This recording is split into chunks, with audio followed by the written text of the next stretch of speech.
Hi guys, welcome back to my channel. This is Kayla, and today I'm going to be doing a video a little bit different than my usual videos. I'm going to talk about a case of Aqua Tofana, aka Aqua Tofana. And if you guys like this kind of video, please like, comment, and subscribe for more videos so I know that you guys like this kind of video. So let's just get on into the case. Aqua Tofana was one of the most successful serial killers in the 17th century.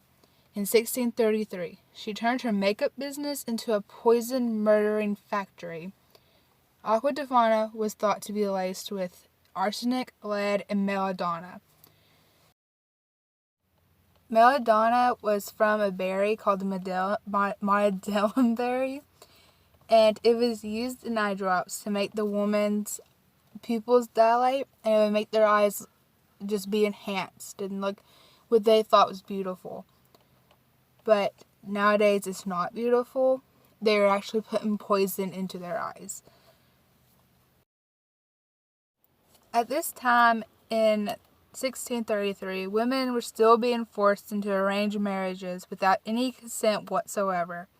At this time, men would hold all power and control over all women. This left them feeling completely powerless. Husbands would often even beat their wives and get no punishment for it.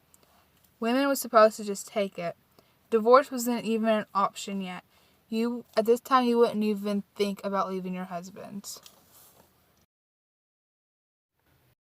What were you supposed to do when you were stuck in this crappy, abusive marriage? Some people could say murder. You would go pay a visit to your good old friend Julia. Julia was so sympathetic to low-status women and sold her poison to them. Some notes about Julia: she is still a mystery. No one even knows if she was real or not. No one knows who she was. All we have is stories and journals about it. There are no confirmed photos or paintings of her. There's not a lot of information about it, but what we do know is very interesting. Julia is possible to be the daughter of a woman named Tofana di Admondo. I'll put her name on screen. I know I missaid that. This woman was executed in July of 1633 because she actually murdered her husband, Julia's father. Julia was said to spend a lot of her time with people called apothecaries.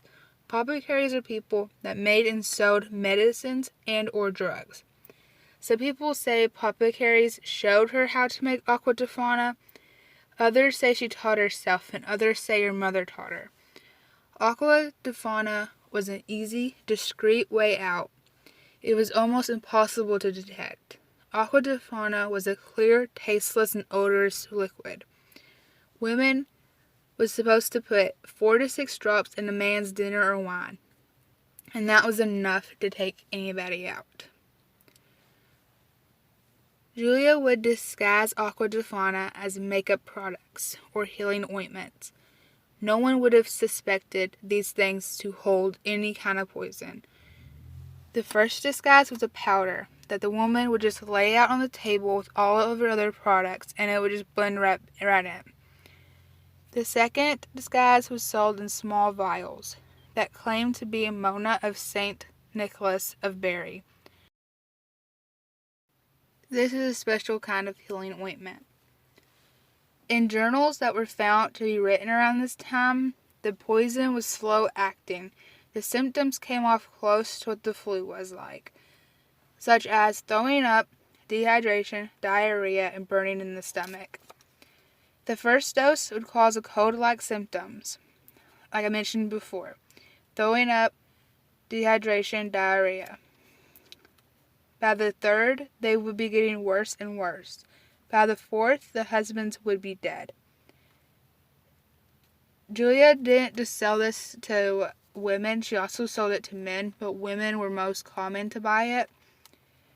The doctor would be called in around the second or third time when nothing could have been done to save their lives. Julia Julia often took time out to coach the women on how to act. They were supposed to act worried and stressed over their husband's sickness and death. After the death, the wives was supposed to ask for an autopsy on the body. This would lead to absolutely nothing. Asking for an autopsy would make the now widows look innocent. Remember, at this time, they didn't have tests to tell them that it was poison. The doctors would just treat the symptoms until death. How did the word get around about Aqua Tofana? Well, mostly mouth to ear. People would give Julia as recommendations to their friends. Julia was smart about who she gave Aqua Tofana to. She did background checks on everyone. She also was smart about selling regular cosmetics, just in case if anyone was suspicious of her. She was doing this for 50 years. 50 years, and no one put it together. And so one day, Julia's murdering business came to an end. A woman, no one knows what her name is, but she came to Julia for Aqua Tofana.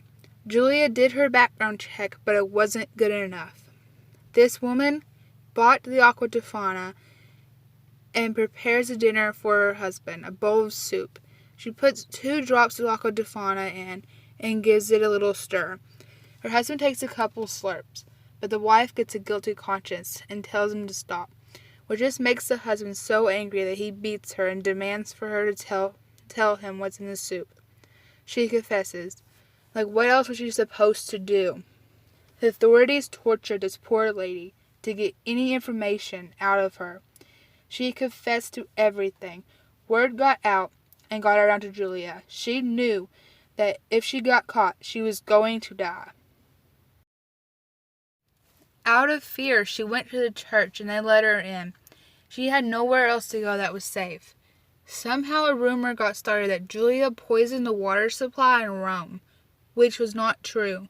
But everyone believed she did. Believing this false rumor, everyone wanted Julia dead. Word also got out that Julia was staying at the church. Poor Julia couldn't catch a break. People got together and demanded for Julia. The church had to hand her over, which is understandable-ish. The authorities took Julia and tortured her until they got her to confess to what she has done. Julia couldn't take it anymore and confessed to what she'd done. She said to be over 600 men. 600 men she poisoned. Well, she sold the poison to their wives, but she poisoned them. Between 1633 and 1651, it was greatly to believe that this number was way higher, which blows my mind. Julia was also forced to name some of her clients. She didn't remember most of them, but she named a few.